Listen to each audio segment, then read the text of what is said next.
Hey folks, this is Valerie. I want to show you a little trick. If you're wondering why perhaps you don't get notified every time your own company page posts something, here's what you need to do. Facebook changes the rules all the time, so you may have missed this one, or maybe it just flew by you because you used to always be notified. Just because you like the page doesn't mean that you're always going to get notified that there's a new post.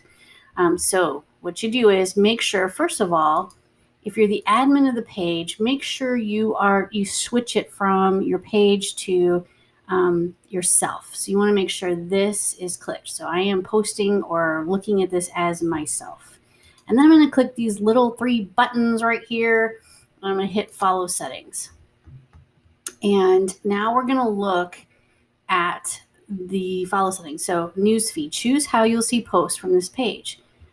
I want this to be in my favorites. So right now you're probably set at default, so you're only going to see it when Facebook wants you to see it.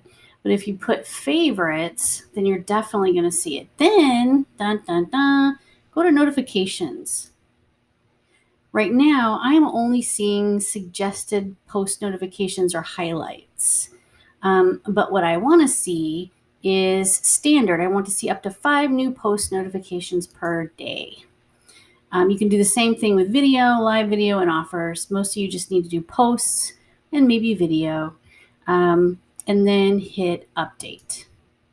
Now, every time a post comes up, I should see that post from my own page and my personal timeline. I hope that helps. I know that sounds complicated, but you can make some changes. Just make sure you change this to your own personal account right here, and then go to the 3 dots and hit follow settings and change it the way I just showed you. Okay, thanks everybody. Bye.